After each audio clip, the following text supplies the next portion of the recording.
In the rolling plains of Nebraska, where endless grasslands meet the horizon, Sarah Mitchell made a choice that would forever change two worlds.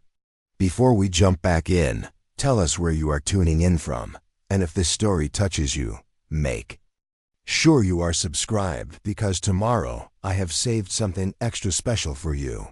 When federal agents arrived with warrants and threats, she walked away from everything she had ever known to protect the man she loved and the people who had become her family.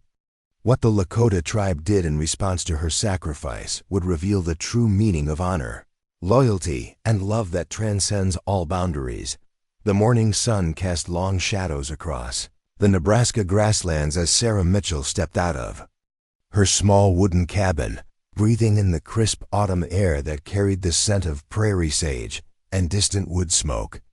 At 28, she had found a peace in this remote corner of the Lakota reservation that she had never known in her previous life as a schoolteacher in Chicago.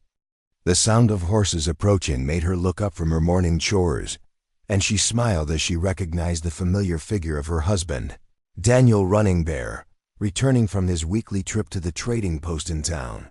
Daniel dismounted his horse with the fluid grace that marked him as someone born to the saddle, his long black hair catching the morning light as he tied the reins to the fence post. His dark eyes found hers immediately, and Sarah felt the same flutter in her chest that had captured her heart 3 years earlier when she first arrived on the reservation as a volunteer teacher. Their marriage had been controversial from the beginning, not just because she was white and he was Lakota, but because it represented a bridge between two worlds that seemed determined to remain separate.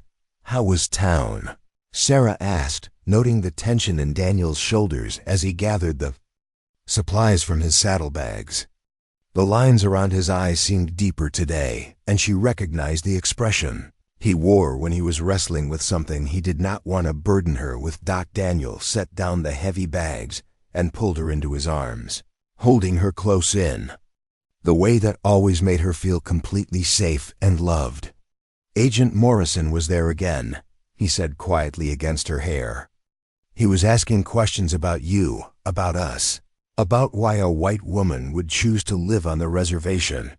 Sarah's stomach tightened with familiar dread. Federal Agent James Morrison had been making increasingly frequent visits to the area, ostensibly to ensure compliance with various government regulations. But Sarah suspected his interest was more personal and far more dangerous. The agent had made his disapproval of their marriage clear on several occasions, using language that barely concealed his belief that Sarah was somehow corrupting tribal culture by her presence. "What kind of questions?" Sarah asked, though she was not sure she wanted to hear the answer. Daniel released her and began unloading supplies with movements that were too careful, too controlled. "He wanted to know about the school, about what you are teaching the children, about whether you are encouraging them to abandon their heritage. He also asked about our marriage ceremony, whether it was legal according to federal law." The Lakota Tribal Council had welcomed Sarah with cautious acceptance when she first arrived to teach in their school. Her genuine respect for their culture and her willingness to learn their customs had gradually won over even the most skeptical elders.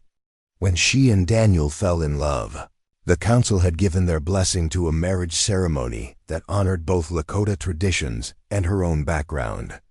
But federal law remained murky on such unions, and Sarah knew that Agent Morrison represented the kind of bureaucratic power that could destroy their life together with a single report. "He cannot do anything to us here," Sarah said, trying to convince herself as much as Daniel. "This is tribal land, and the council supports our marriage." Daniel's expression grew even more troubled. Morrison brought papers with him this time. Something about new regulations regarding non-tribal members living on reservation land. He said there might be questions about your legal status, about whether you are here under proper authority. Sarah felt the familiar chill of fear that had become her constant companion over the past months. She had left Chicago not just to teach, but to escape her own troubled past, including a family that had disowned her for what they called her radical views on racial equality. The reservation had become her sanctuary, and Daniel's love had healed wounds she had thought would never close. The idea of losing both was almost unbearable. They walked toward their cabin together, Daniel's arm around her shoulders, providing comfort that she desperately needed. The small wooden structure had become their haven, decorated with a mixture of Lakota crafts and the few possessions Sarah had brought from her former life.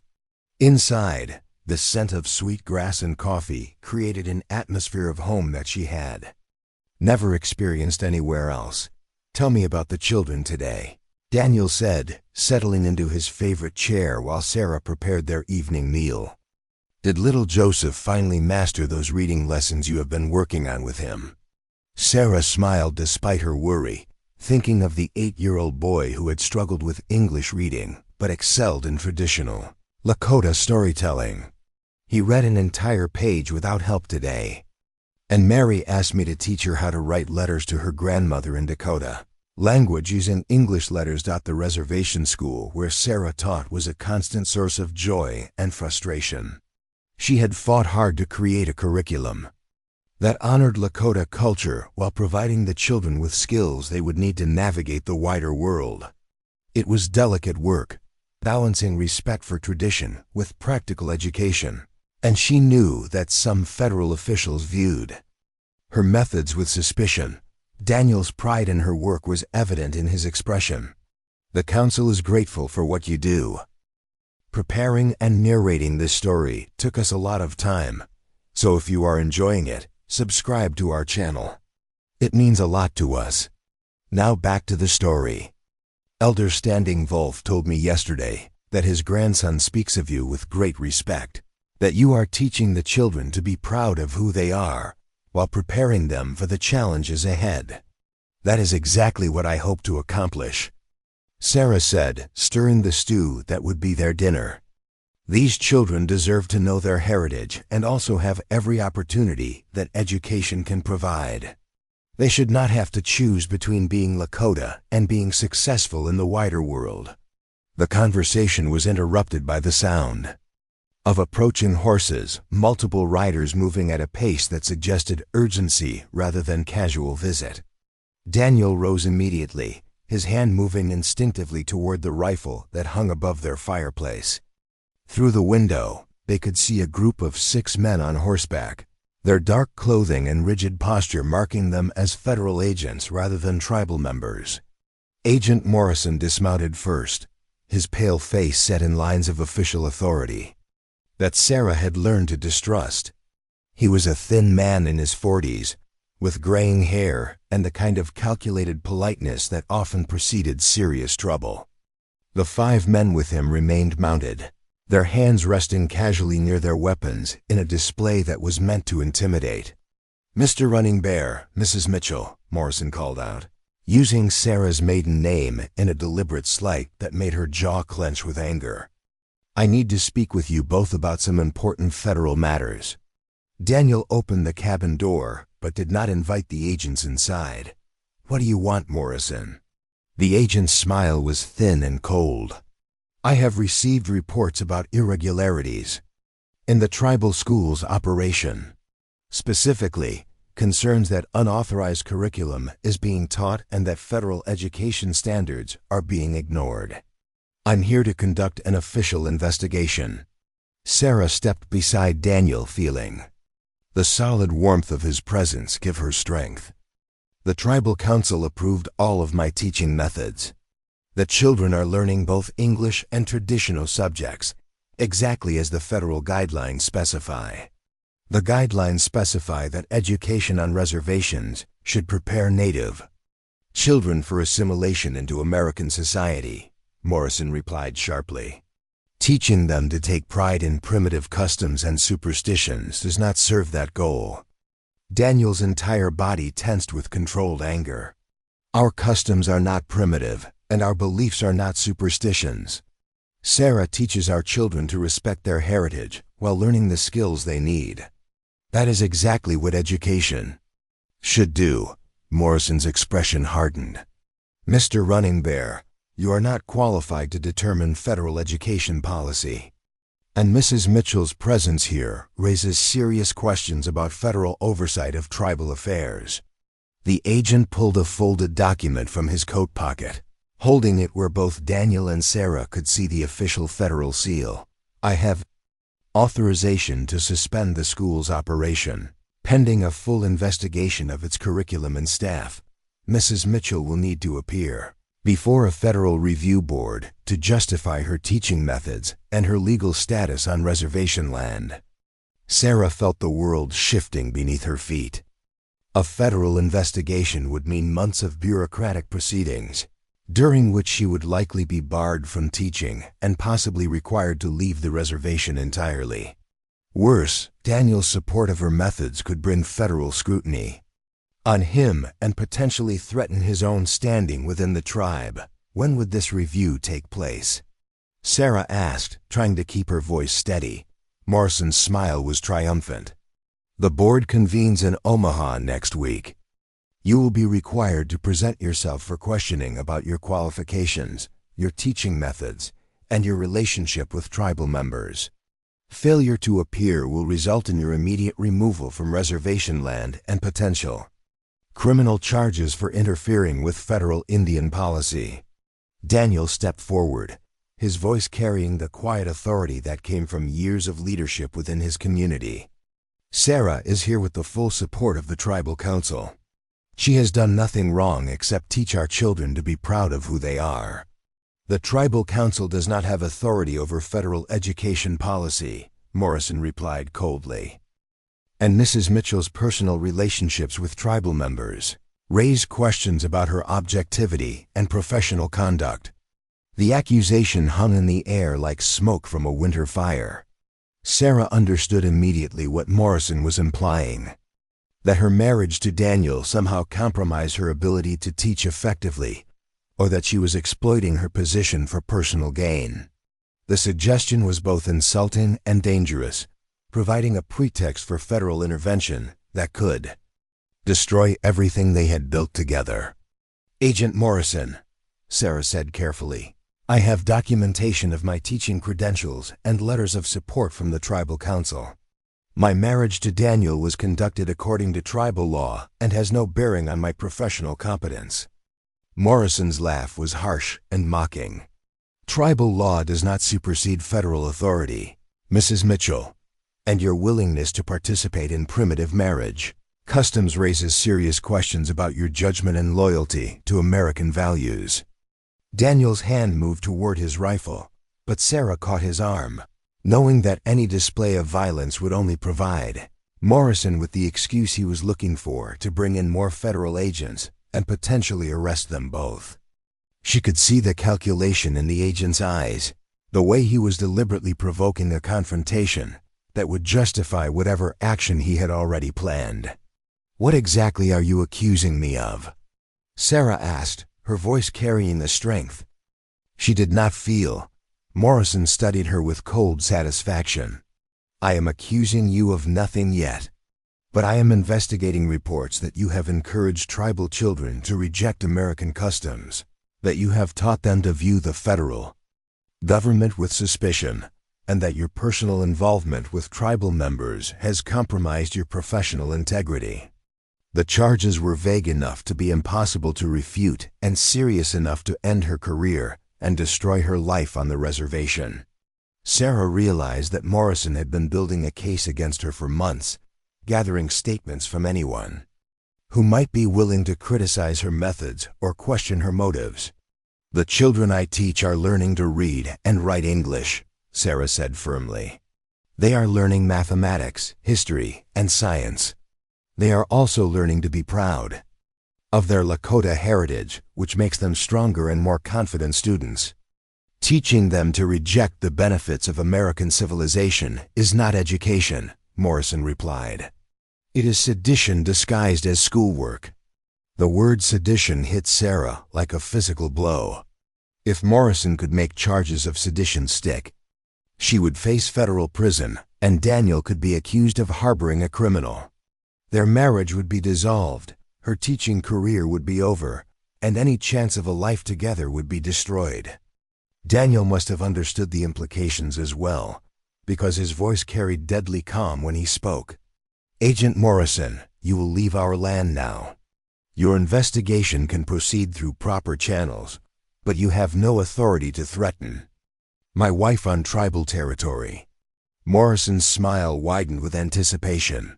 "Actually, Mr. Running Bear, I have complete authority to investigate federal crimes wherever they may occur. And if Mrs. Mitchell refuses to cooperate with federal authorities, I have the power to place her under arrest immediately." The threat was now explicit and immediate. Sarah looked at Daniel's face and saw the same terrible understanding that was growing in her own mind. Morrison had come here not to investigate but to arrest her, probably on charges serious enough to ensure that she would never return to the reservation or see Daniel again. The federal agent gestured to his mounted companions, who began spreading out to surround the cabin. "Mrs. Mitchell, you will accompany us to Omaha to answer questions about your activities on this reservation. Mr. Running Bear, any interference with federal officers in the performance of their duties will be considered a criminal act."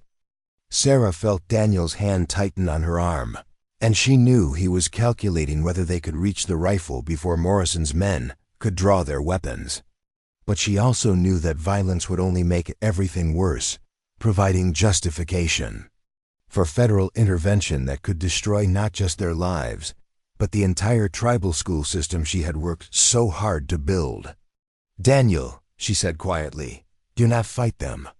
It will only give them excuse to hurt you and bring more agents to the reservation." Morrison's triumph was evident in his expression.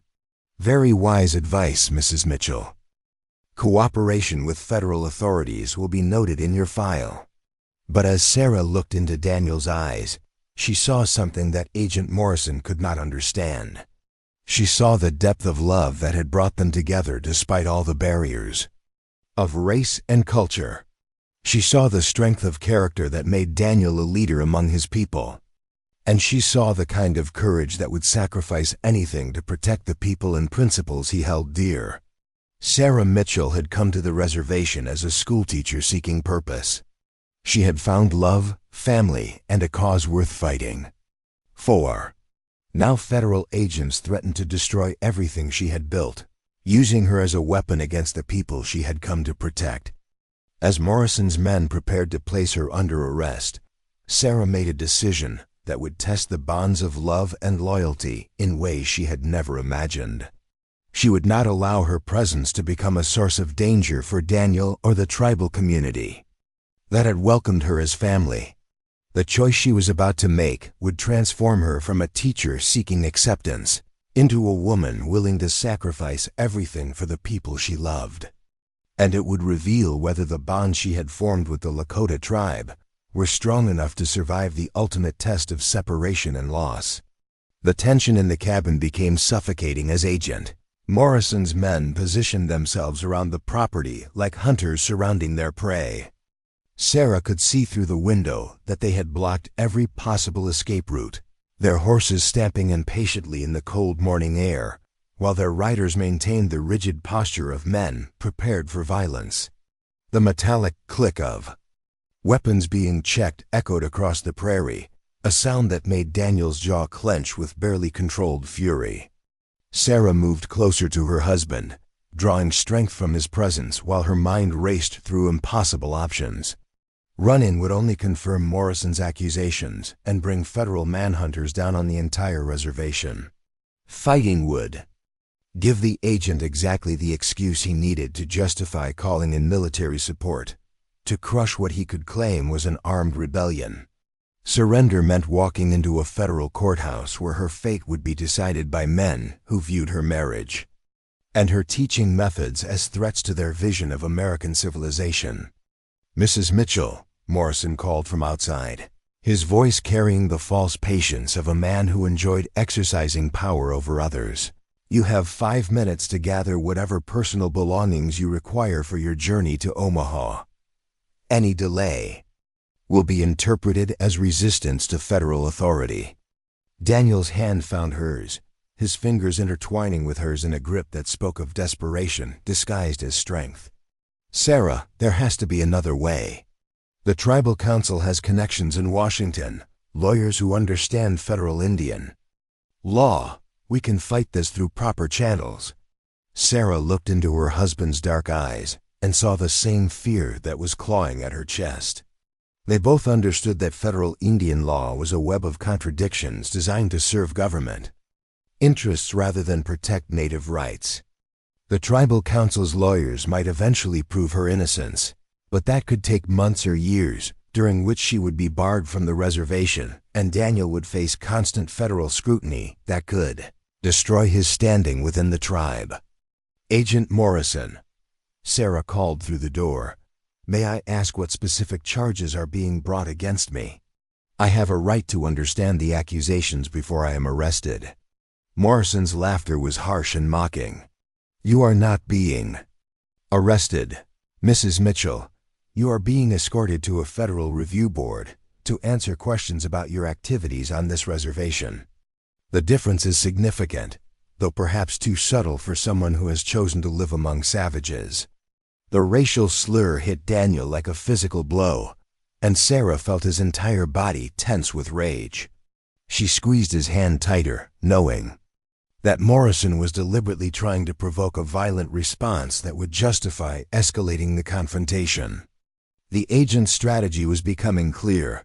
He wanted to portray Daniel as a dangerous savage and Sarah as either his victim or his co-conspirator in anti-government activities. "What activities require federal review?" Sarah asked, maintaining her composure despite the fury building in her chest. "I teach reading, writing, mathematics, and history to children who deserve the best education possible. Those are hardly criminal acts.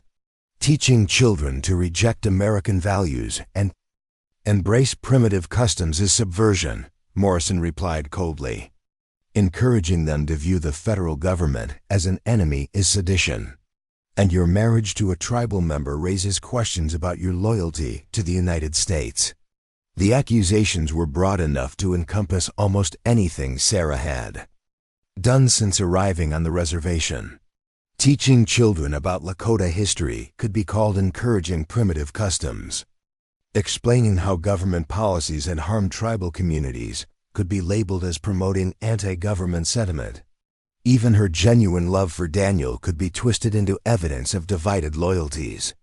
Sarah realized that Morrison had been building this case for months, interviewing anyone who might be willing to criticize her methods or question her motives. Federal agents had likely visited other reservations, gathering testimony from officials who viewed cultural preservation as an obstacle to assimilation. They might even have found teachers or administrators willing to testify that Sarah's approach was unprofessional or dangerous. Through the window, Sarah could see children from the tribal school walking along the distant path that led to the trading post. Little Mary Running Wolf was carrying the letter she had helped her write to her grandmother, her face bright with pride at her newfound ability to communicate across the distance that separated their reservation from her grandmother's home in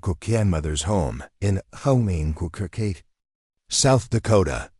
Joseph Standing Bear was reading from the book of Lakota legends that Sarah had helped him translate into English, his lips moving silently as he practiced the words that would help him share his culture with children from other tribes. These children represented everything Sarah had hoped to accomplish with her teaching. They were learning to navigate both worlds, honoring their heritage while acquiring skills that would serve them in whatever future they chose. The idea that federal officials could view this as subversion or sedition filled her with a rage that threatened to overwhelm her careful self-control. "Daniel," she whispered, "if I go with them, what happens to the school? What happens to the children's education?" Daniel's expression grew even more troubled. "The tribal council will fight to keep the school open, but without you, they will have to accept whatever teacher the federal government provides. Someone who will force the children to abandon their language and culture in favor of complete assimilation." The thought of the bright, eager faces of her students being subjected to the kind of education that sought to destroy their identity was almost unbearable. Sarah had read reports from other reservations where federal teachers used physical punishment to prevent children from speaking their native languages and force them to cut their hair and abandon traditional clothing. The children she loved would be transformed from proud young Lakota into confused, ashamed shadows of themselves. "Agent Morrison," Sarah called. "If I accompany you to this review board, what guarantee do I have that I will be treated fairly? What assurance is there that this is not simply an excuse to remove me permanently from the reservation?" Morrison's voice carried a note of satisfaction that confirmed Sarah's worst fears. "Mrs. Mitchell, the federal government does not negotiate with individuals who are under investigation. You will appear before the review board and answer their questions truthfully. The outcome will depend entirely on whether you can justify your activities and demonstrate your loyalty to American interests." The phrase "demonstrate your loyalty" revealed the true nature of what Sarah was facing. This was not an investigation seeking truth, but a loyalty test designed to force her to choose between her principles and her freedom. She would be expected to denounce her teaching methods, distance herself from Lakota culture, and possibly even testify against tribal leaders who had supported her work. Sarah looked around their small cabin, taking in the details that made it a home rather than just a shelter. The Lakota star quilt that Daniel's grandmother had made for their wedding ceremony hung on the wall beside a photograph of Sarah's parents from Chicago. Traditional beadwork sat next to books of poetry that Sarah had brought from her former life. The blending of their two cultures in this small space represented everything she had hoped their marriage could accomplish, proving that love could bridge differences that others saw as insurmountable. On Daniel's desk lay the lesson plans Sarah had been preparing for the coming week. She had planned to teach the children about the migration patterns of buffalo, connecting traditional knowledge about animal behavior with modern scientific understanding of ecology. The older students would learn to write business letters, while the younger ones practiced reading stories that honored both Lakota heroes and American historical figures. It was exactly the kind of integrated education that Morrison and his superiors viewed as dangerous. "There is something else," Daniel said quietly, his voice heavy with information he had clearly been reluctant to share. "When I was in town, I heard that Morrison has been meeting with Thomas Whitehorse." Sarah felt her blood run cold at the mention of that name. Thomas Whitehorse was a tribal member who had left the reservation years earlier to work for the Federal Bureau of Indian Affairs. His job involved evaluating reservation schools and reporting on their compliance with federal education standards. More importantly, he had made no secret of his belief that tribal children should be completely separated from their traditional culture and raised as white Americans. "What kind of meetings?" Sarah asked, though she was not sure she wanted to hear the answer. Daniel's expression was grim. "Whitehorse has been providing Morrison with information about our school, about your teaching methods, about conversations he claims to have overheard between you and tribal elders. He has been gathering evidence to support federal intervention." The betrayal was like a knife in Sarah's chest.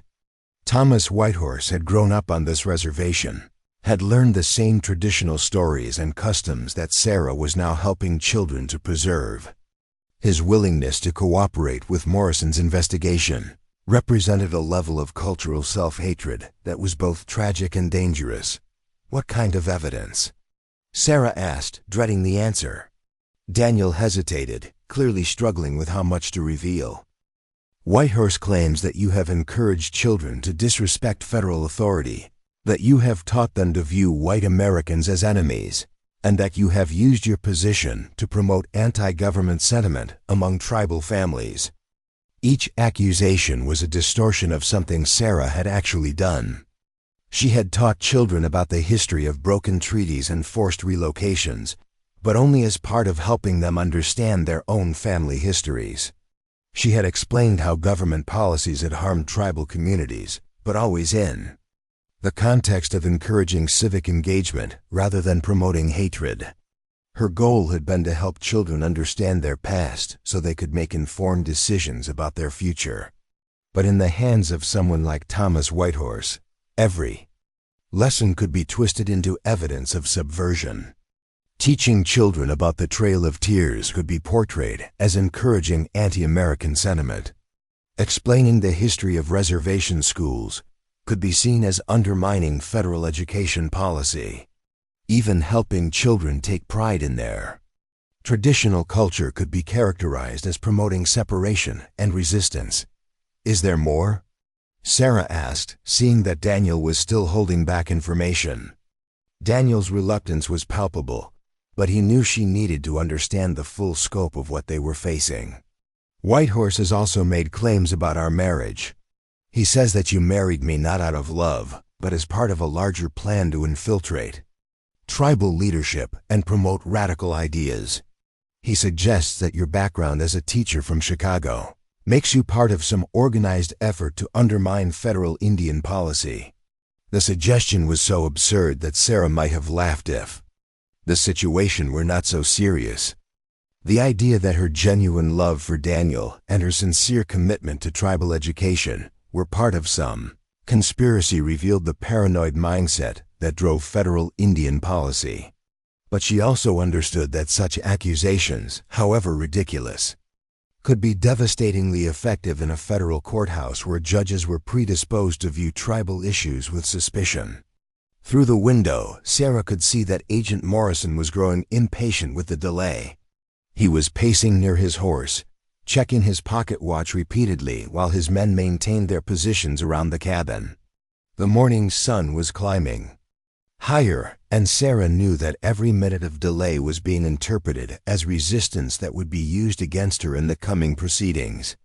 "Sarah," Daniel said urgently, "there's something you need to know about Morrison himself. He is not just a federal agent doing his job. He has personal reasons for wanting to destroy our marriage and shut down your school." Sarah turned to face her husband fully, seeing in his expression the weight of information that changed everything about their situation. "What kind of personal reasons?" Daniel took a deep breath, as if preparing to reveal something that would make their situation even more dangerous.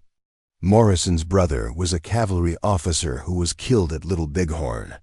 He has never forgiven the Lakota for that battle, and he views any white person who chooses to live among us as a traitor to their own race. The revelation explained Morrison's particular venom toward their marriage and Sarah's work on the reservation.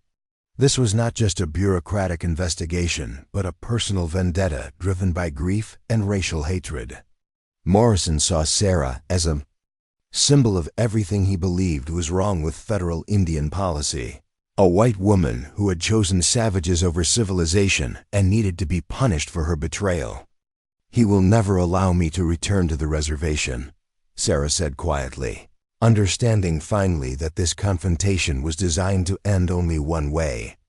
"Even if I cooperate completely, even if I denounce everything I have taught and distance myself from tribal culture, he will ensure that I am banned permanently from reservation land." Daniel's silence confirmed what Sarah had already realized. Agent Morrison had not come here to investigate or negotiate. He had come to destroy their life together and remove Sarah from the reservation permanently. The review board in Omaha would be a formality, a legal proceeding designed to provide official justification for a decision that had already been made. Outside, Morrison's voice cut through the morning air with increased authority. "Mrs. Mitchell, your time is up. You will come with us now, or you will be placed under arrest for interfering with federal officers in the performance of their duties." Sarah looked at Daniel, seeing her own desperation reflected in his dark eyes. They had built something beautiful together on this reservation, a marriage that honored both of their backgrounds and a school that helped children navigate between two worlds. Now federal power threatened to destroy it all, wielding accusations and legal procedures like weapons against love and hope. "There has to be another way," Daniel said desperately. The tribal council could declare you an honorary member of the tribe. That might provide some legal protection against federal interference. Sarah considered the suggestion, but she knew it would only escalate the confrontation.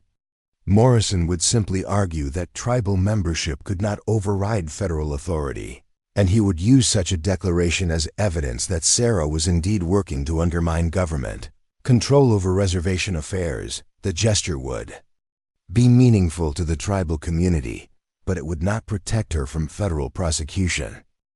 Agent Morrison appeared at the cabin window, his pale face set in lines of official authority that brooked no further delay.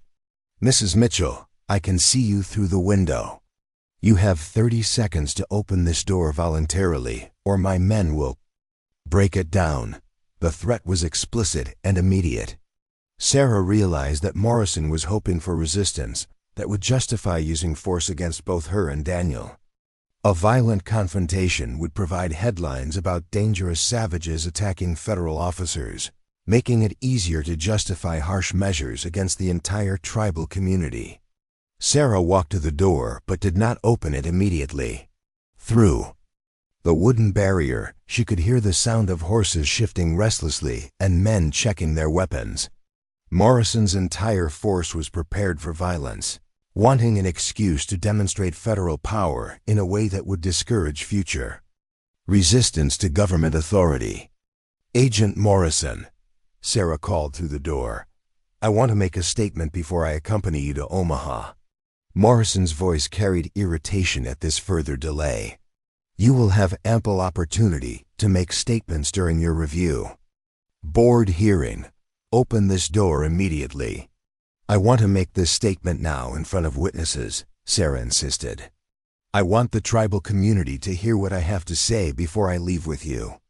Through the window, Sarah could see that her raised voice had attracted attention from tribal members who lived nearby.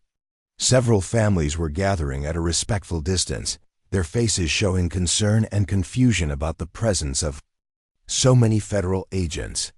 Children from her school were among the crowd, their young faces reflecting worry about their teacher's fate.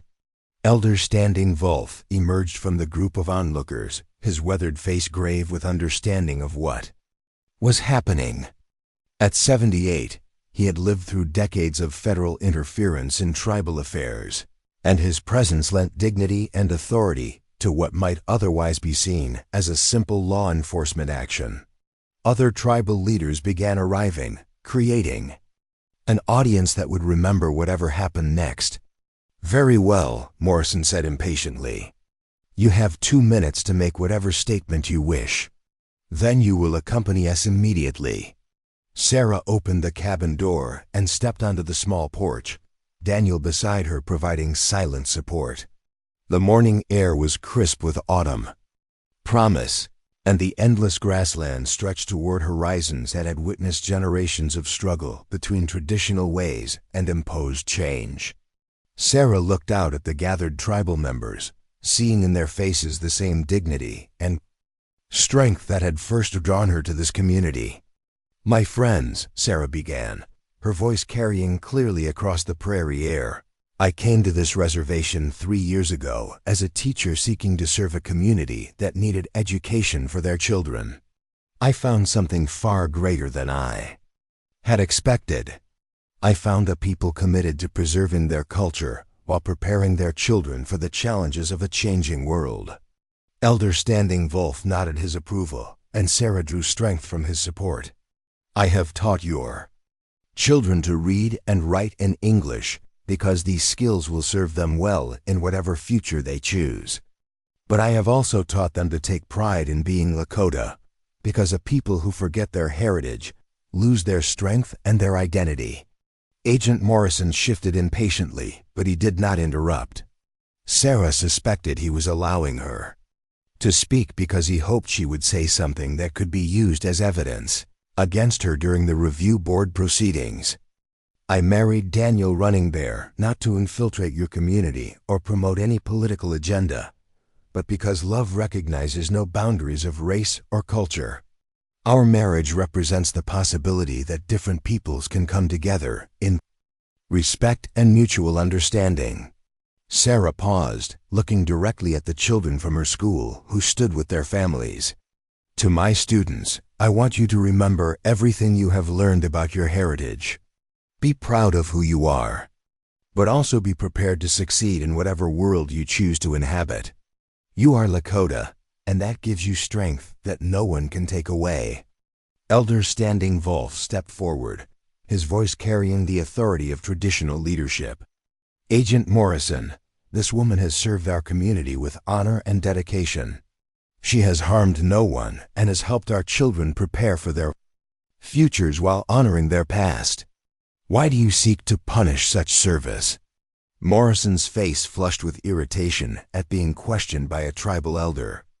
This is a federal matter that does not concern tribal leadership. Mrs. Mitchell is required to answer questions about her activities, and any interference with that process will be considered obstruction of justice. What justice is there in destroying the education of our children? Standing Wolf asked quietly. What purpose is served by separating a woman from her husband because their love crosses racial lines that exist only in the minds of those who fear understanding?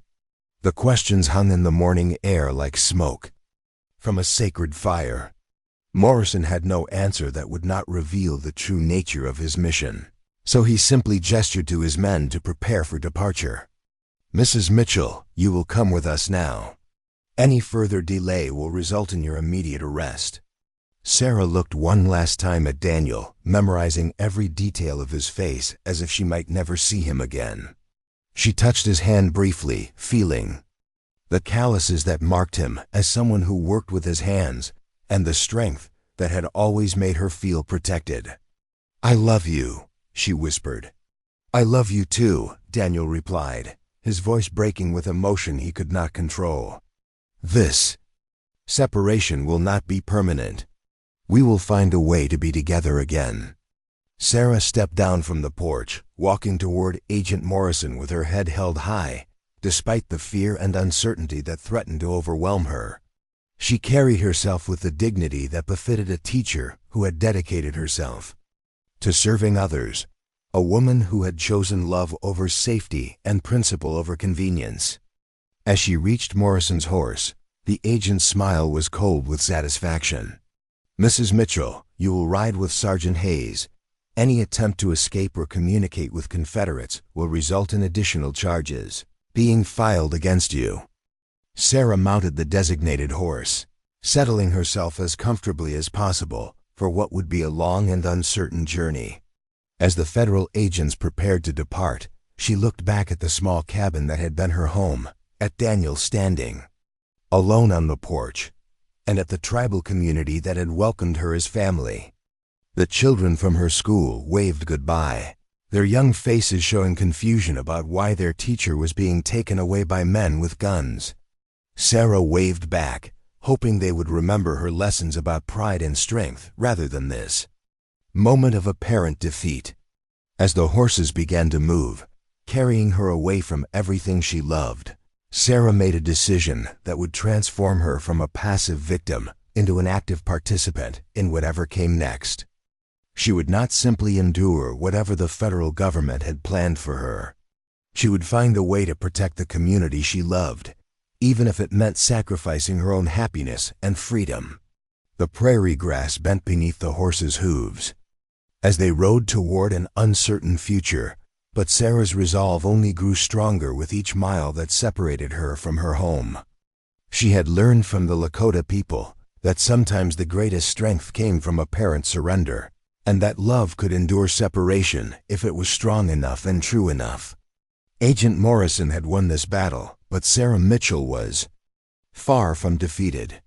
The review board in Omaha would test her courage and her principles, but it would not break her spirit or destroy her determination to protect the people who had become her family. The real confrontation was just beginning. The journey to Omaha stretched across 3 days of endless prairie, each mile carrying Sarah further from the reservation and deeper into a world where her principles would be tested in ways she had never imagined. Agent Morrison maintained a careful distance during the ride, his pale eyes constantly watching for any sign that Sarah might attempt escape or try to communicate with potential allies along the route. The other federal agents wrote information. Around her, their faces set in the professional mask of men who viewed her as a dangerous criminal rather than a schoolteacher torn from her home. On the second night, camped beside a small creek that wound through the grasslands, Sarah overheard Morrison speaking quietly with Sergeant Hayes about the proceedings that awaited her in Omaha. The Federal Review Board consisted of 3 officials: a territorial judge with close ties to railroad interests, a Bureau of Indian Affairs administrator who had built his career on promoting aggressive assimilation policies, and a military officer whose experience fighting in various Indian wars had shaped his views about the necessity of complete federal control over tribal affairs. "The woman has no idea what she's walking into," Morrison said with satisfaction, his voice carrying clearly in the still night air. Judge Patterson owes his appointment to Senator Crawford, who has made his position on the Indian question very clear. Commissioner Bradley has already received our preliminary report about subversive activities at the reservation school. Colonel Winters views any white person who chooses to live among savages as fundamentally untrustworthy. Sergeant Hayes chuckled softly. "Sounds like the outcome is already decided. Why bother with the formality of a hearing?" Morrison's reply revealed the true purpose behind the elaborate proceedings. "Because we need legal documentation that will stand up to scrutiny from bleeding heart reformers in Washington. When we permanently ban Mrs. Mitchell from all reservation land and recommend criminal charges against her husband for harboring a seditious individual, we want a paper trail that shows we followed proper procedures." Sarah felt her blood turn to ice as the implications of Morrison's words sank in. This review board was not designed to determine her guilt or innocence, but to provide legal justification for decisions that had already been made. Worse, Daniel would face criminal charges for the crime of loving and supporting her. The federal government was preparing to destroy both of their lives as a warning to others who might challenge their vision of how relations between whites and Native Americans should be conducted. The third day brought them to Omaha, a bustling city that represented everything Sarah had tried to escape when she first traveled to the reservation. The streets were crowded with businessmen in expensive suits, their faces reflecting the kind of comfortable prosperity that came from exploiting the resources and labor of others. Federal buildings dominated the downtown area, their imposing architecture designed to remind citizens of the power and authority of the national government. The federal courthouse was a massive stone structure that loomed over the surrounding buildings like a monument to bureaucratic authority. Inside, the halls echoed with the footsteps of lawyers, clerks, and officials conducting the business of justice according to procedures that favored those with money and influence over those seeking simple fairness. Sarah was escorted to a small holding room where she would wait until her hearing began, the barred windows and locked door making clear that she was considered a prisoner rather than a witness. Agent Morrison appeared in the doorway shortly before the proceedings were scheduled to begin, his expression showing the satisfaction of a man who was about to achieve a long-sought victory. "Mrs. Mitchell, I want to make the situation clear to you before you appear before the review board. You are facing serious charges that could result in federal prison, time, and permanent banishment from all tribal lands in the United States." Sarah looked up from the simple wooden chair where she had been sitting, gathering her courage for what was to come. "What charges specifically?" "I have not been informed of any criminal accusations." Morrison's smile was cold and predatory. "Sedition, conspiracy to undermine federal authority, and violation of federal education standards. Each charge carries significant penalties, but the board is prepared to consider reduced consequences if you cooperate fully with their investigation." The word cooperation carried implications that made Sarah's stomach clench with dread. She understood that Morrison was offering her a deal, denounce her teaching methods, provide testimony against tribal leaders who had supported her work, and distance herself completely from Lakota culture in exchange for avoiding prison. It was the kind of devil's bargain that required her to betray everything she believed in to save herself from destruction. "What kind of cooperation?" Sarah asked, though she suspected she already knew the answer. Morrison pulled a chair close to hers, his voice taking on the tone of someone offering helpful advice. "The board wants a complete account of your activities on the reservation. They want to know which tribal members encouraged you to teach subversive material to the children. They want details about conversations you may have overheard regarding resistance to federal policies. Most importantly, they want your assessment of whether your husband has been involved in organizing opposition to government authority." Each request was designed to transform Sarah from a defendant into a witness against the people she loved. The federal government wanted her to become an informant, providing intelligence that could be used to justify further crackdowns on tribal autonomy and cultural preservation. The price of her freedom would be the betrayal of Daniel and the community that had welcomed her as family. "And if I refuse to provide such cooperation?" Sarah asked quietly. Morrison's facade of helpfulness vanished, replaced by the cold calculation that had driven his pursuit of this case. "Then you will face the full consequences of your choices. Federal prison, permanent banishment, and the knowledge that your husband will be arrested as a co-conspirator in seditious activities. The tribal school will be closed permanently, and all children will be sent to boarding schools where they will receive proper American education." The threat was comprehensive and devastating. Morrison had constructed a situation where Sarah's refusal to cooperate would result not only in her own destruction, but in the elimination of everything she had worked to build on the reservation. The children she loved would be torn from their families and subjected to the kind of education designed to strip away their cultural identity. Daniel would face years in federal prison for the crime of supporting his wife's work. "I need time to consider your offer," Sarah said, knowing that she was stalling for time to think rather than seriously contemplating betrayal. Morrison checked his pocket watch with theatrical precision. "You have until the hearing begins in 30 minutes. After that, the opportunity for cooperation will no longer be available." As Morrison left the room, Sarah found herself alone, with thoughts that threatened to overwhelm her capacity for rational decision-making. Every choice available to her led to devastating consequences for people she loved. Cooperation meant betraying Daniel and the tribal community while saving herself through lies and betrayal. Resistance meant facing prison while watching everything she had built be destroyed as punishment for her refusal to submit to federal authority.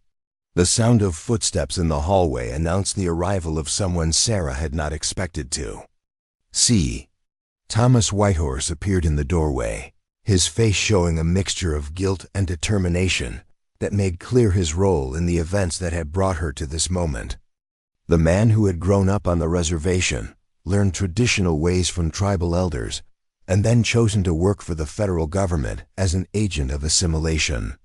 "Sarah," Whitehorse said quietly, "I want you to understand that what I did was necessary. The old ways are dying, and holding on to them will only cause more suffering for our people." Sarah studied the face of the man who had betrayed her, seeing in his expression the tragic consequence of a system designed to turn Native Americans against their own heritage. "Thomas, you grew up hearing the same stories I teach the children.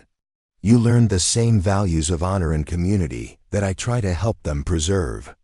How can you work to destroy what once gave your life meaning?"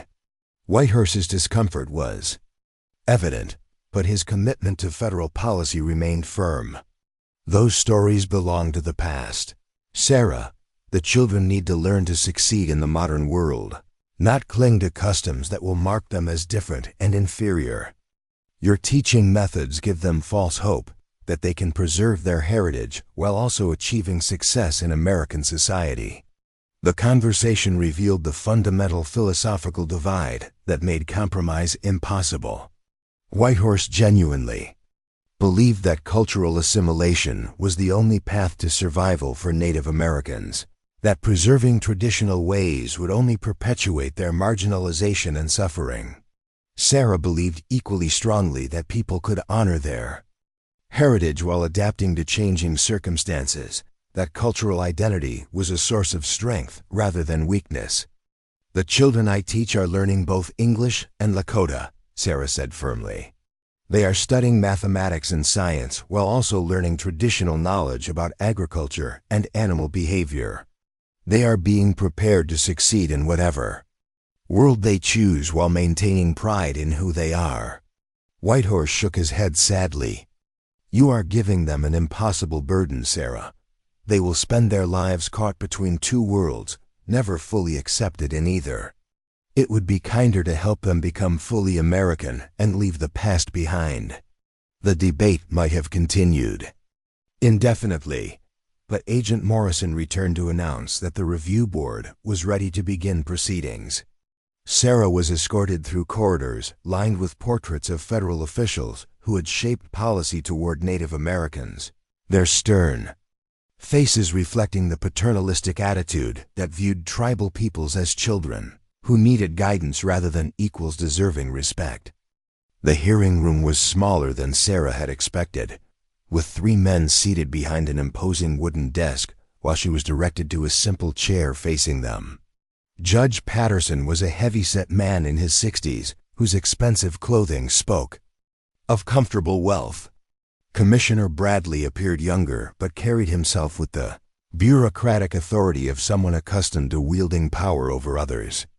Colonel Winters wore his military uniform with the rigid posture of a career soldier who viewed civilian problems through the lens of military solutions.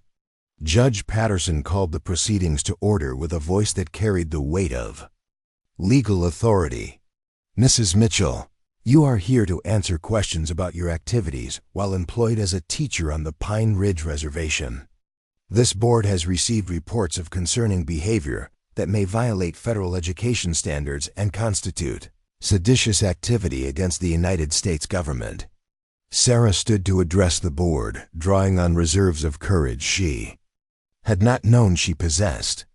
"Honorable members of the review board, I have served the children of Pine Ridge Reservation to the best of my ability, providing them with education that honors both their heritage and their need to succeed in American society." Commissioner Bradley interrupted with the impatience of a man who had already made up his mind. "Mrs. Mitchell, we have testimony that you have encouraged tribal children to resist federal authority and view the United States government as an enemy. How do you respond to these accusations?" The question was phrased to make any explanation sound like an admission of guilt. Sarah chose her words carefully, knowing that everything she said would be twisted to support predetermined conclusions. "I have taught children the history of their people, including the difficulties they have faced in dealing with government policies. Understanding history is essential for good citizenship, not evidence of seditious thinking." Colonel Winters leaned forward aggressively, his military bearing evident in every gesture. "Mrs. Mitchell, teaching children to view their own government with suspicion and hostility is not education, but indoctrination. A loyal American teacher would focus on the benefits of civilization rather than encouraging primitive loyalties." The phrase primitive loyalties revealed the racial prejudice that drove federal policy toward Native Americans. Sarah felt her anger rising but forced herself to maintain composure, knowing that any display of emotion would be used as evidence of her unsuitability for teaching tribal children. "Colonel Winters, I teach children to think critically about all aspects of their world, including government policies that affect their daily lives. Critical thinking is a fundamental component of American education, not a threat to federal authority." Judge Patterson consulted the papers before him with theatrical attention to detail. "Mrs. Mitchell, we have a statement from Bureau of Indian Affairs employee Thomas Whitehorse indicating that you have systematically undermined federal education goals by encouraging children to maintain tribal customs and speak native languages during school hours. Sarah realized that Whitehorse's testimony would be the foundation for whatever decision the board had already reached.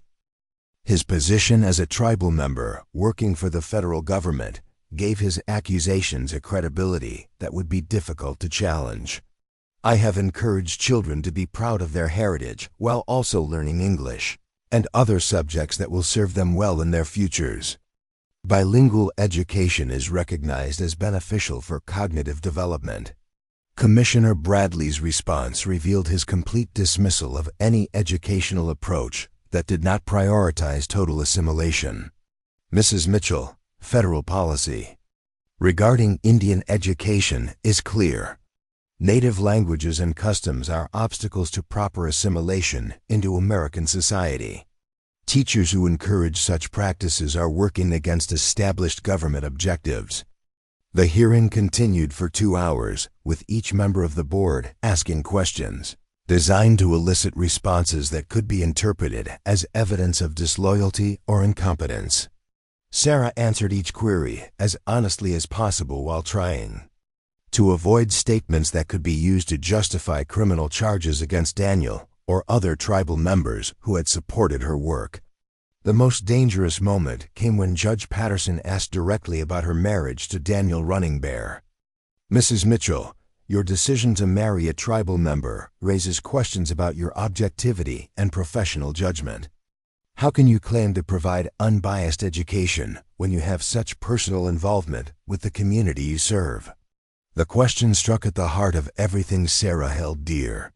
Her love for Daniel was being characterized as a professional failing rather than a source of strength and understanding. Your Honor, my marriage has given me deeper insight into the needs and aspirations of tribal families. It has made me a better teacher, not a compromised one. Colonel Winters seized on her response with military precision. Mrs. Mitchell, your personal relationships have clearly affected your professional judgment. A proper American teacher would maintain appropriate distance from the primitive culture she was sent to civilize. Sarah felt the last restraints on her temper beginning to fray. The casual racism of men who viewed her husband and his people as primitive savages was almost unbearable.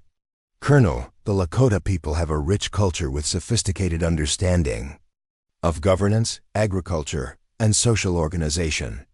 They are not primitive people in need of civilization, but a nation deserving respect. The passionate defense of Lakota culture was exactly what the board had been hoping to provoke. Commissioner Bradley smiled with satisfaction as he made notes. That would undoubtedly be used to support charges of seditious sympathy with enemies of the United States. Mrs. Mitchell, Judge Patterson said with false solemnity, your responses make clear that you have abandoned your loyalty to American values in favor of primitive tribal allegiances. This board has no choice but to recommend your immediate removal from all educational positions and permanent banishment from reservation lands. The announcement of the predetermined verdict should not have been shocking, but Sarah still felt the words like physical blows. Everything she had feared was coming to pass exactly as Morrison had planned. She would be separated from Daniel. Permanently, the tribal school would be closed, and the children she loved would be sent to institutions designed to destroy their cultural identity.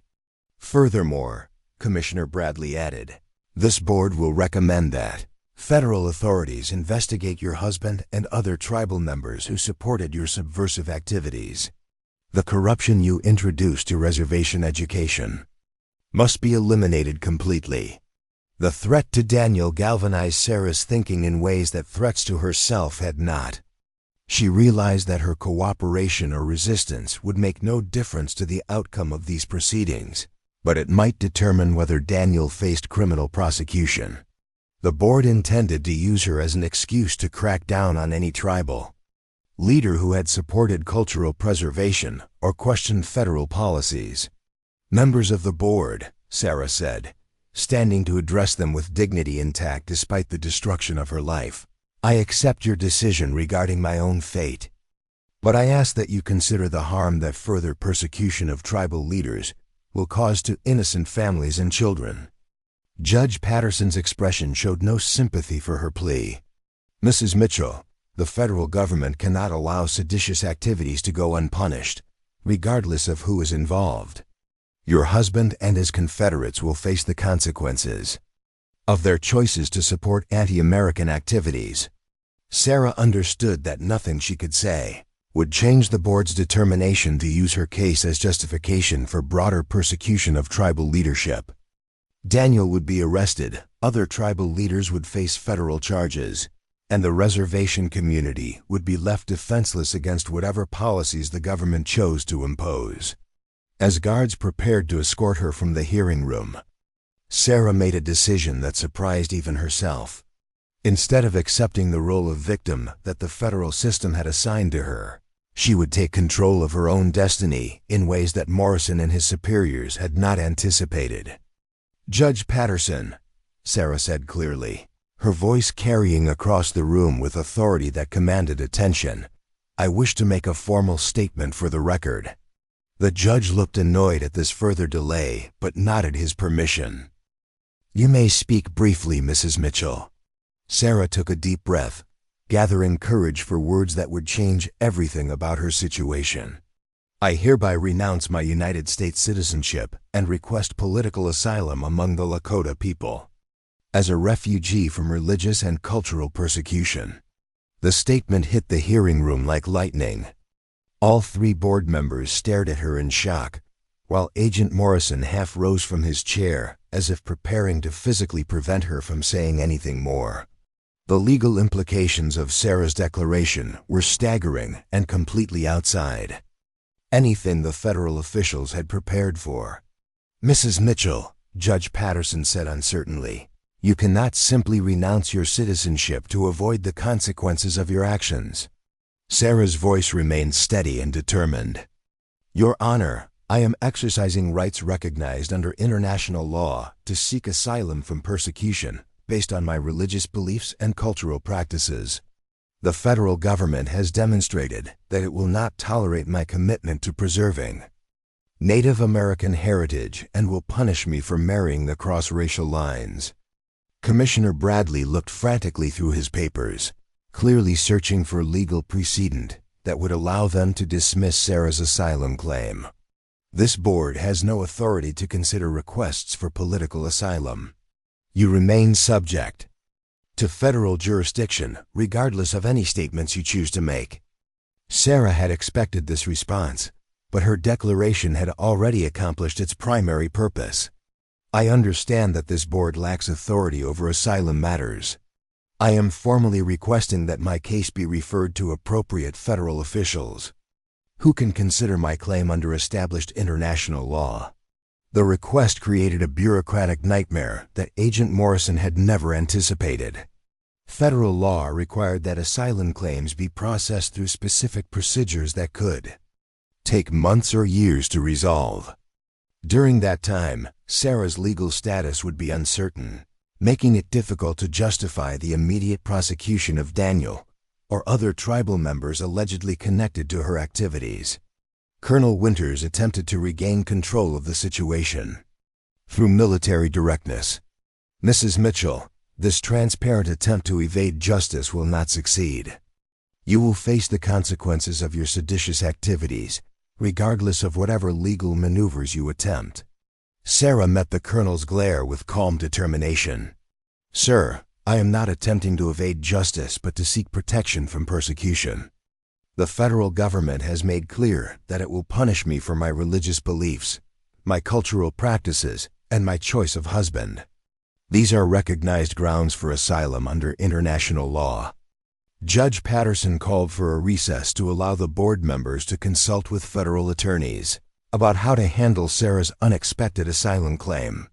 As she was escorted back to the holding room, Sarah caught sight of Agent Morrison's furious expression and knew that her legal maneuver had disrupted his carefully planned prosecution.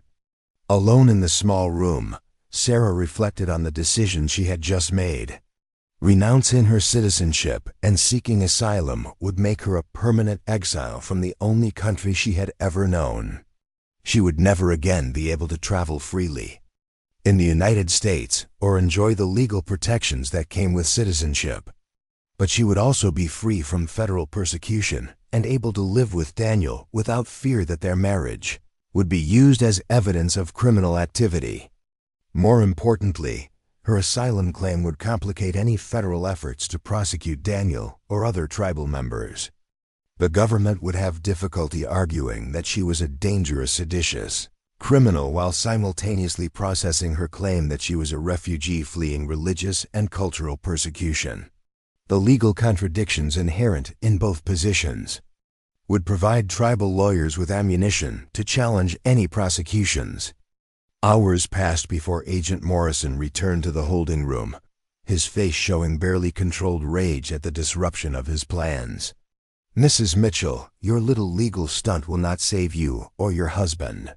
The federal government has ways of dealing with troublemakers that do not require cooperation from international asylum procedures."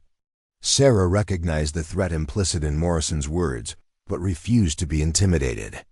"Agent Morrison, I have acted within my legal rights to seek protection from persecution. If the federal government chooses to ignore international law, that will reflect on their commitment to justice, not mine." Morrison's laugh was harsh and bitter. "Justice? Mrs. Mitchell, you have betrayed your own country to protect savages who will never accept you as one of them.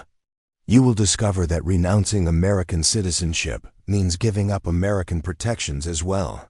The agent's words contained a warning that Sarah had already considered and accepted. As a stateless person seeking asylum, she would have no government to protect her if federal authorities chose to act outside legal boundaries. But she would also have no obligations to cooperate with investigations designed to harm the people she loved. The hearing reconvened that evening with federal attorneys present to address the legal complications created by Sarah's asylum claim. Judge Patterson appeared deeply uncomfortable with the procedural maze that now surrounded what should have been a simple disciplinary proceeding.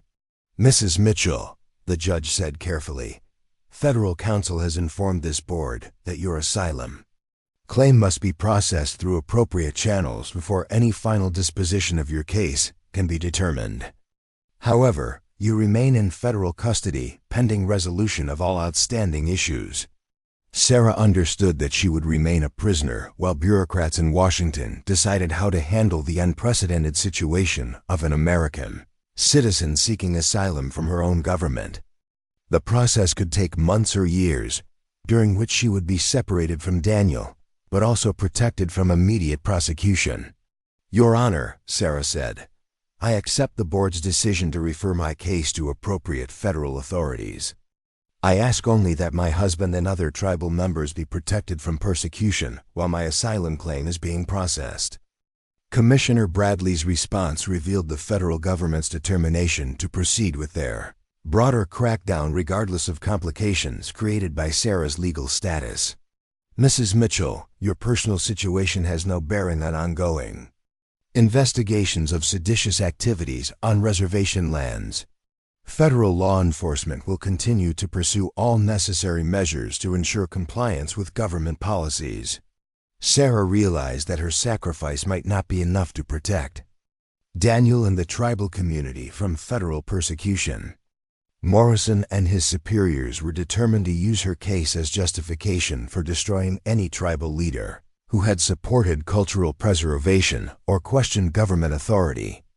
As the hearing concluded and Sarah was returned to federal custody, she understood that her choice to seek asylum was only the beginning of a much larger battle. The federal government would continue its efforts to crush tribal resistance to assimilation policies, and Daniel would remain in danger as long as he was seen as a leader who had supported her allegedly seditious activities. But Sarah had also accomplished something that Agent Morrison had not anticipated. Her asylum claim had transformed her from a criminal defendant into a political refugee, changing the narrative around her case in ways that would complicate federal efforts to justify harsh measures against the tribal community. International attention to her situation might provide protection that domestic legal procedures had failed to offer. Most importantly, Sarah had demonstrated that love could inspire courage sufficient to face any sacrifice. Her willingness to renounce her citizenship and accept exile rather than betray the people she loved would become a symbol of commitment that would resonate far beyond the immediate circumstances of her case. The morning sun was rising over Omaha as Sarah was transferred to a federal detention facility to await resolution of her asylum claim. Through the barred window of the transport wagon, she could see the endless prairie stretching toward horizons that held both uncertainty and hope. Somewhere beyond those grasslands, Daniel was waiting for news of her fate, and the children she had taught were facing an uncertain future without their teacher. Sarah had chosen exile to protect her husband and the tribal community that had become her family. Now she would discover whether love was strong enough to endure separation and whether the Lakota people valued her sacrifice enough to find ways to honor the commitment she had made to their children and their future. News of Sarah's asylum claim spread across the reservation like wildfire carried by prairie wind. Daniel Running Bear received word through a network of tribal messengers who had ridden hard from Omaha, their horses lathered with sweat from the urgent journey. The information they carried was both hope and heartbreak wrapped together, a testament to Sarah's courage and a reminder of the impossible choice she had been forced to make. Elder Standing Wolf called an emergency meeting of the tribal council. That very evening, gathering the community's leaders in the sacred lodge where important decisions had been made for generations. The circular structure, built according to traditional designs that honored the four directions and the sacred center, provided a setting where ancient wisdom could guide responses to modern challenges. Firelight danced across weathered faces as tribal members processed the implications of Sarah's dramatic legal maneuver. She has given up everything that connected her to her birth people, Standing Wolf said solemnly, his voice carrying the weight of someone who understood sacrifice. Sarah Mitchell has chosen to become one of us completely, even knowing that such a choice means she can never return to the world she knew before. Daniel sat in the position traditionally reserved for grieving family members, his face reflecting the complex emotions of pride, love, and devastating loss. Sarah's decision to seek asylum meant that she valued their marriage and the tribal community above her own citizenship and security. But it also meant that they might never see each other again, separated by legal barriers that could prove insurmountable. "What does her asylum claim mean for our community?" asked Joseph Iron Horse, a younger council member whose children attended the school where Sarah had taught. "Will the federal government use her actions as evidence that we harbored a criminal?" Standing Wolf had spent hours consulting with tribal lawyers who specialized in the complex intersection of federal law and tribal sovereignty. "The government will find it difficult to prosecute any of us while simultaneously processing Sarah's claim that she is fleeing persecution. They cannot argue that she is both a dangerous criminal and an innocent victim seeking protection." The legal complexities provided some hope for protecting the tribal community from immediate federal retaliation, but everyone understood that Agent Morrison would continue seeking ways to justify his crackdown on cultural preservation efforts. Sarah's sacrifice had bought them time and political cover, but it had not eliminated the fundamental conflict between tribal autonomy and federal assimilation policies. "We must do something to honor her sacrifice," declared Maria Crowfeather, the eldest woman on the council and a respected keeper of traditional ceremonies. "Sarah chose exile to protect our children and our way of life. We cannot simply accept her gift without offering something meaningful in return." The discussion that followed revealed the depth of respect and affection that the tribal community felt for the woman who had chosen to become one of them. Sarah had arrived as an outsider offering to teach their children, but she had earned acceptance through genuine respect for Lakota culture and unwavering commitment to helping young people navigate between traditional ways and modern challenges. "She taught our children to be proud of who they are," said Robert White Eagle, whose daughter Mary had been one of Sarah's most enthusiastic students. Before Sarah came, the children were ashamed to speak Lakota in front of white visitors. Now, they translate traditional stories into English and share them with pride. The transformation Sarah had helped bring about in the tribal school represented more than educational reform. She had given an entire generation of children the confidence to see their heritage as a source of strength rather than an obstacle to success. The federal government's attempt to destroy her work was really an attack on the possibility that Native American children could honor their traditions while also succeeding in the broader world. Daniel finally spoke, his voice heavy with emotion. But firm with resolve, Sarah made her choice to protect us. Now we must decide what her sacrifice means for our future. Do we hide and hope the federal government loses interest in persecuting us? Or do we find ways to continue the work she started? The question struck to the heart of the challenge facing the tribal community. Sarah's exile had temporarily protected them from federal prosecution, but it had not resolved the underlying conflict between their desire to preserve Lakota culture and government policies designed to eliminate tribal identity completely. They could play it safe and accept whatever educational system the federal authorities imposed, or they could find ways to honor Sarah's commitment to cultural preservation despite the risks involved. Standing Wolf rose from his position in the circle, his weathered hands reaching for the sacred pipe that was used to seal important decisions. We will not dishonor Sarah's sacrifice by abandoning the principles she risked everything to defend. But we must be wise about how we continue her work. The pipe ceremony that followed was conducted according to traditions that connected the present moment to generations of ancestors who had faced their own challenges from outside forces seeking to destroy Lakota ways. As the sacred smoke carried their prayers to the spirit world, tribal members made commitments that would transform Sarah's individual sacrifice into a community-wide movement for cultural preservation. "We will establish a secret school," Maria Crowfeather announced, her voice carrying the authority of someone who had helped preserve traditional knowledge through decades of federal suppression. "The children will attend whatever institution the government provides during the day, but in the evenings and on weekends, they will learn the lessons that Sarah wanted them to understand." The proposal was both inspiring and dangerous. Teaching Lakota language and cultural practices outside officially approved educational settings could be interpreted as seditious activity subject to federal prosecution. But the alternative was allowing an entire generation of children to grow up ignorant of their heritage, cut off from the wisdom and strength that had sustained their people through centuries of hardship. "Where would such a school meet?" asked Daniel, his practical mind already working through the logistical challenges of maintaining secret educational activities under federal surveillance. Standing Wolf smiled with the satisfaction of someone who had been anticipating this question. "Sarah is not the only person who has made sacrifices for our children's education.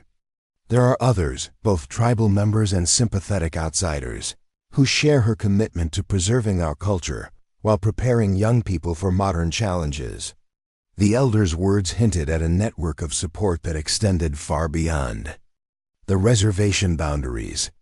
During her 3 years of teaching, Sarah had built connections with educators, missionaries, and reformers who believed that cultural preservation and modern education could coexist.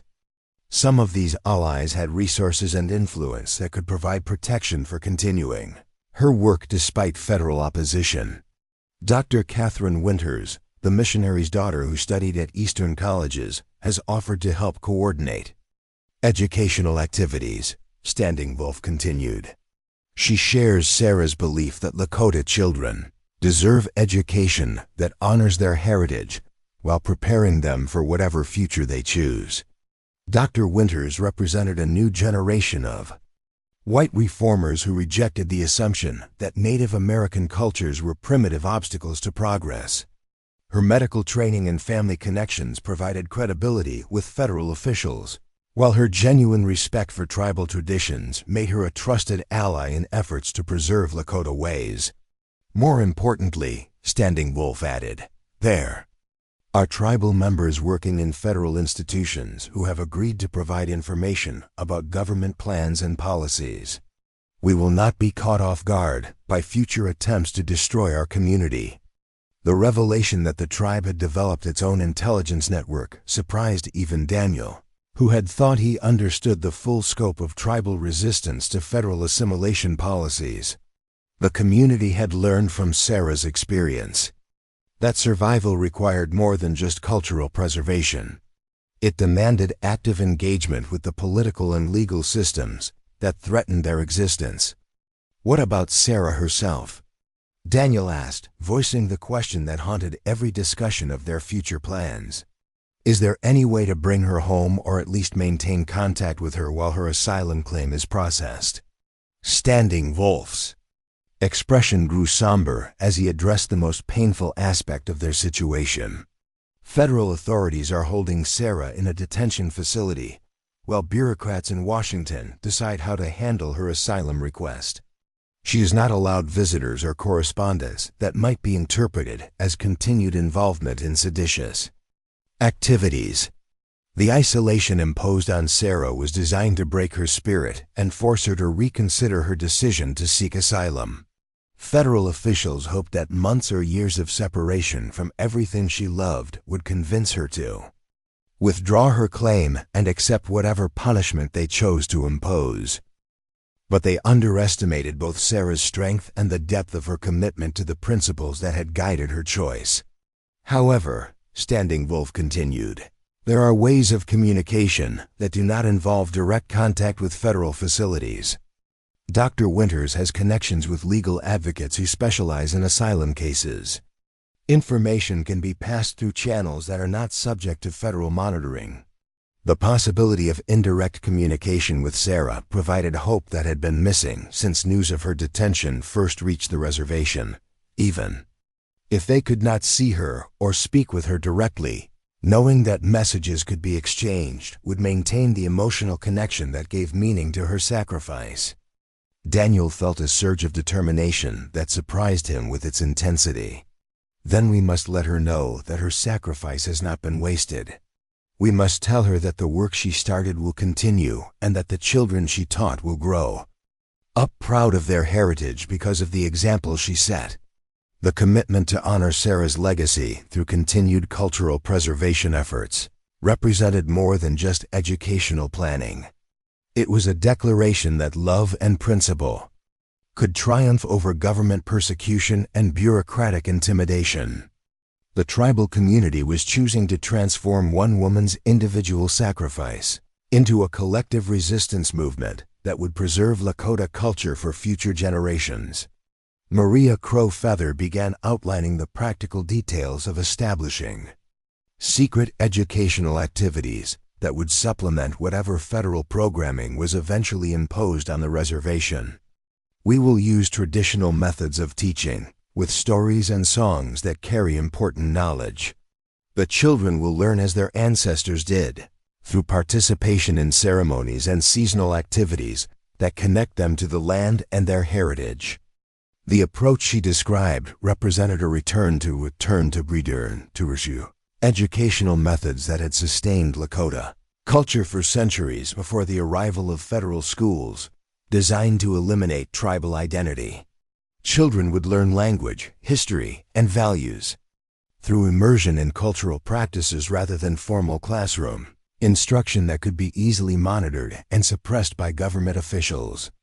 We will also continue the academic education that Sarah believed was essential, added Joseph Ironhorse. Dr. Winters has agreed to provide advanced instruction in mathematics, science, and literature that will prepare our children for college and professional careers if they choose such paths.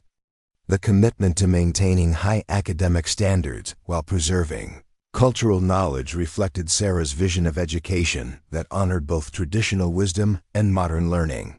Tribal children would graduate with skills and knowledge that would allow them to succeed in whatever world they chose, whether that was life on the reservation, careers in American cities, or some combination that honored both sides of their heritage.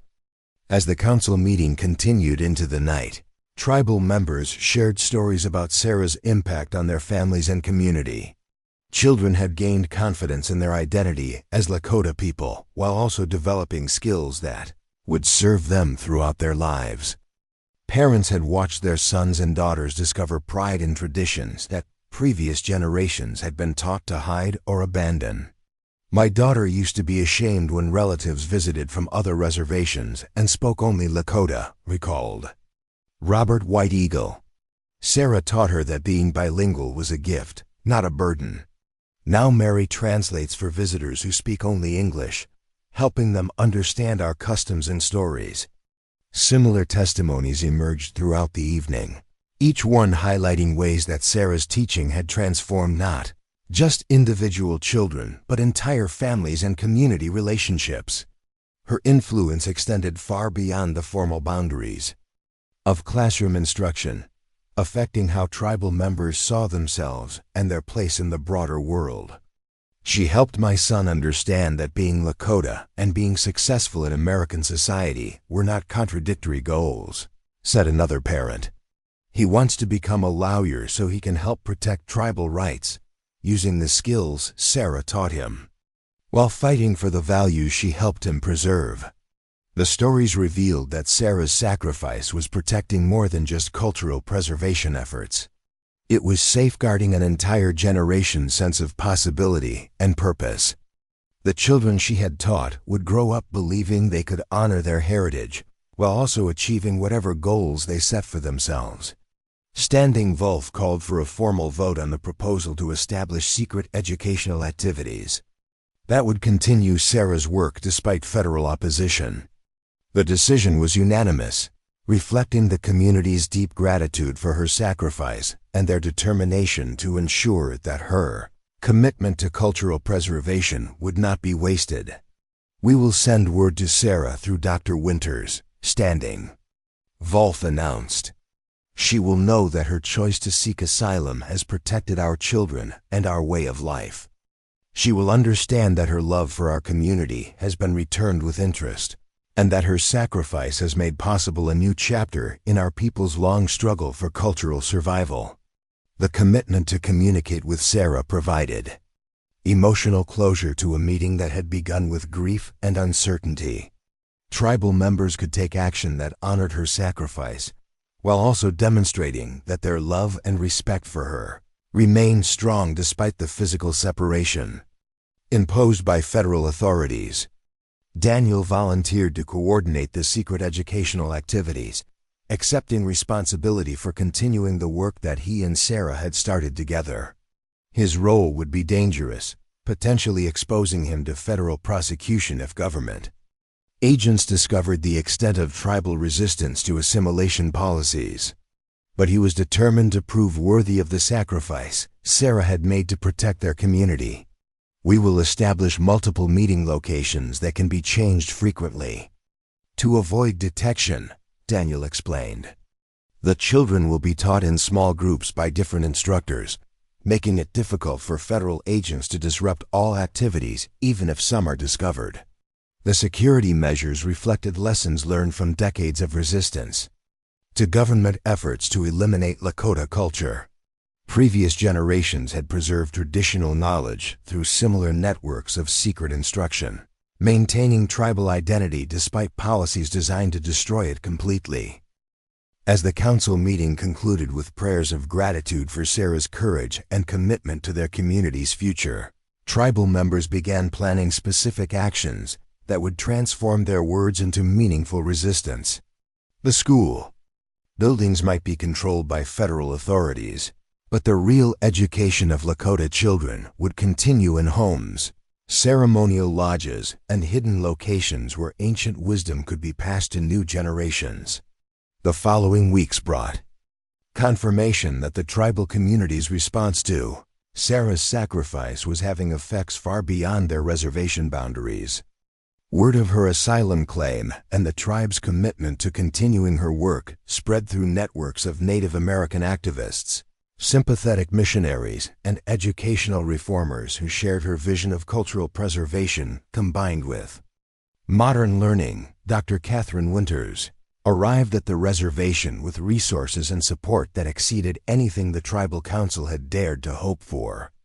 Her connections to Eastern colleges and reform organizations had generated financial support for educational materials, legal assistance for families facing federal pressure, and political advocacy that was already complicating Agent Morrison's efforts to justify harsh measures against the tribal community. Sarah's asylum claim has attracted attention from international observers who monitor American treatment of indigenous peoples. Dr. Winters explained to a gathering of tribal leaders. Her case is being cited as evidence that the United States government persecutes its own citizens for defending human rights and cultural preservation. The international attention was exactly what federal officials had hoped to avoid when they designed their careful legal proceeding to provide justification for destroying Sarah's work. Instead of a quiet disciplinary action that would discourage other teachers from similar activities, her case had become a symbol of American hypocrisy regarding indigenous rights and religious freedom. More importantly, Dr. Winters continued, her courage has inspired other teachers and missionaries working on reservations throughout the country. They are organizing to resist federal efforts to eliminate cultural preservation from tribal education. Sarah's individual choice to seek asylum rather than betray the people she loved was becoming a catalyst for broader resistance to assimilation policies that had dominated federal Indian relations for decades. Her sacrifice was proving that love and principle could inspire actions that transcended individual circumstances to create movements for social change. Daniel received his first indirect communication from Sarah through channels established by Dr. Winters and legal advocates working on asylum cases. The message was brief but carried emotional weight that sustained him through the darkest moments of separation and uncertainty. Tell Daniel that love grows stronger through sacrifice, not weaker through separation. The children's laughter echoes in my heart wherever I am, and their future gives my choice, meaning that no government can take away. We are still family, still committed to the same dreams, still fighting for the same values, even when we cannot fight side by side. The words confirmed that Sarah's spirit remained unbroken, despite months of detention and uncertainty about her legal status. More importantly, they revealed that she understood the broader implications of her sacrifice and found strength in knowing that her choice was protecting people she loved. As autumn gave way to winter on the Nebraska prairie, the secret educational network established in Sarah's honor began, demonstrating the effectiveness of combining traditional teaching methods with modern academic subjects. Children were learning Lakota language and cultural practices while also mastering mathematics, science, and literature that would prepare them for whatever future they chose. The success of these efforts validated Sarah's belief that cultural preservation and modern education could coexist and strengthen each other. Tribal children were developing both the confidence that came from understanding their heritage and the skills necessary for success in American society. They were becoming exactly the kind of educated, culturally grounded young people that she had envisioned when she first began teaching on the reservation. Agent Morrison's efforts to use Sarah's case as justification for broader persecution of tribal leadership were faltering in the face of international attention and legal complications created by her asylum claim. Federal authorities found themselves defending policies that looked increasingly vindictive and discriminatory when subjected to outside scrutiny. The turning point that Sarah's sacrifice had created was transforming her from a victim of government persecution into a symbol of resistance that inspired action far beyond her individual circumstances. Her choice to seek asylum had protected not just her husband and the tribal community she loved, but had also catalyzed a broader movement for indigenous rights and educational freedom that would influence federal policy for years to come. The love that had motivated Sarah's original decision to remain on the reservation, despite federal pressure, had grown into something larger and more powerful than anyone had anticipated. Her sacrifice was proving that individual courage, guided by principle, could indeed change the world, one child and one community at a time. 2 years after Sarah's asylum claim was approved by international courts, she stood at the edge of the Canadian border, watching the sunrise paint the sky in shades of hope and possibility. The legal victory had come at tremendous cost, but it had also opened doors that neither she nor the Lakota community had imagined possible. The Canadian government, embarrassed by international attention to American treatment of Indigenous peoples, had granted Sarah permanent residence and invited her to help establish new educational programs for First Nations communities. Daniel crossed the border that morning as part of a tribal delegation, invited to participate in an international conference on Indigenous education rights. The moment their eyes met across the small customs office, 2 years of forced separation melted away like snow in spring sunshine. Their embrace was witnessed by Canadian officials who understood they were seeing love triumph over government persecution. "The children send their greetings," Daniel whispered against her hair. "Mary Running Wolf graduated with honors from high school and wants to become a teacher like you. Joseph Standing Bear received a scholarship to study law at the state university. They remember everything you taught them about being proud of who they are." Sarah felt tears of joy streaming down her face as she heard news of the students whose futures had motivated her sacrifice. The secret educational network established in her honor had succeeded beyond anyone's dreams, producing a generation of young Lakota people who excelled academically while maintaining strong connections to their cultural heritage. "Dr. Winters says the federal government is changing its policies," Daniel continued.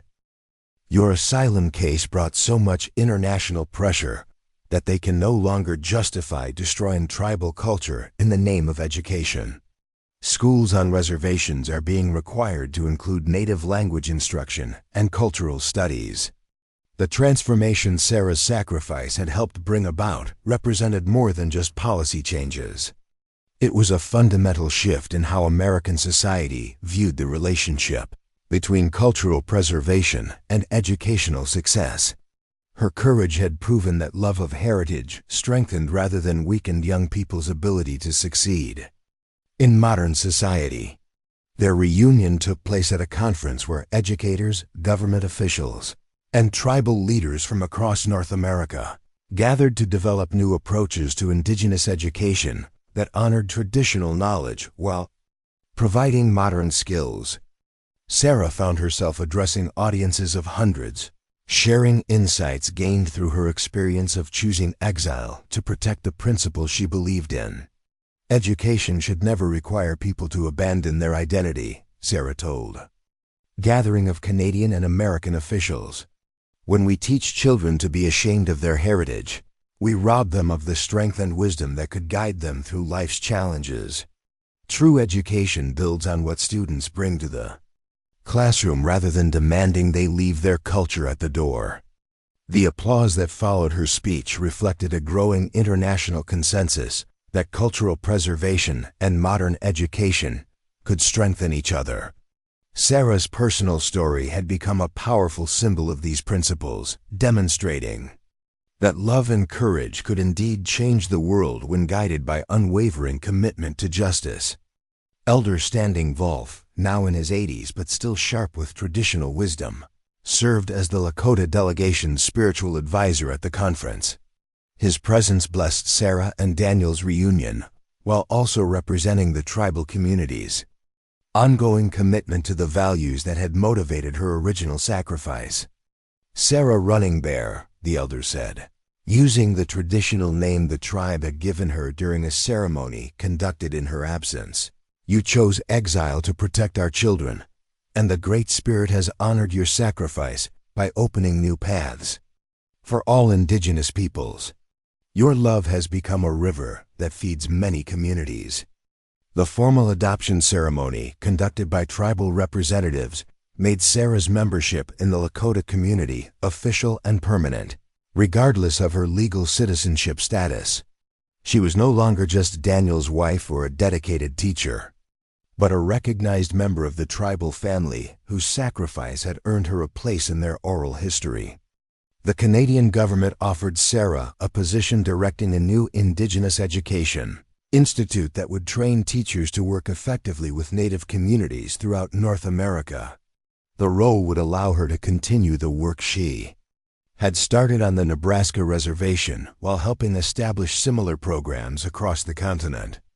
"We can build something together that will outlast both of us," Sarah said to Daniel as they walked along the shores of Lake Superior, planning their future in a country that had welcomed them as refugees from persecution. "Every teacher we train, every child who learns to be proud of their heritage while also succeeding academically, will be living proof that your people's wisdom deserves respect and preservation." Daniel's response reflected the deep satisfaction of someone who had seen love triumph over seemingly impossible obstacles. "You gave up everything to protect our community, and now you have the chance to help communities across an entire continent." The sacrifice was painful, but it led to opportunities we never could have imagined. Their new life in Canada represented more than just personal happiness. It was the foundation for a movement that would influence Indigenous education policy throughout North America. Sarah's asylum case had created legal precedents that protected other teachers and activists working to preserve Native cultures, while her educational methods were being studied and implemented in schools from Alaska to Mexico. The letters that arrived weekly from former students provided constant reminders of the impact Sarah's sacrifice had achieved. Mary Running Wolf had indeed become a teacher, using Sarah's methods to help young Lakota children develop confidence in their bilingual abilities. Joseph Standing Bear was using his legal education to protect tribal water rights and land claims, applying skills Sarah had taught him while fighting for values she had helped him preserve. Agent Morrison had been reassigned to desk duties in Washington after international criticism made his continued work with tribal communities politically untenable. The man who had orchestrated Sarah's persecution now spent his days processing paperwork, his career effectively ended by the international attention her case had generated. The secret educational network established in Sarah's honor had evolved into an officially recognized cultural preservation program that served as a model for other reservations throughout the United States. Federal funding that had once been used to suppress tribal languages and customs was now supporting efforts to document and teach traditional knowledge alongside standard academic subjects. As Sarah and Daniel began their new life together in Canada, surrounded by the vast wilderness that reminded them both of the Nebraska prairie where their love had first bloomed, they understood that sacrifice guided by love could indeed transform the world. Her choice to seek asylum rather than betray the people she loved had protected not just their marriage and community, but had catalyzed changes that would benefit Indigenous peoples for generations to come. The Lakota tribe's response to her sacrifice had proven that love and loyalty could overcome any obstacle when communities united to support those who risked everything for shared values. Sarah's exile had become the foundation for a new beginning that honored both her courage and the wisdom of the people who had welcomed her as family. Their story would be told around tribal fires for generations, a reminder that love recognizes no boundaries and that courage in service of justice can change the course of history itself. Up next, you've got two more standout stories right on your screen. If this one hit the mark, you won't want to pass these up. Just click and check them out.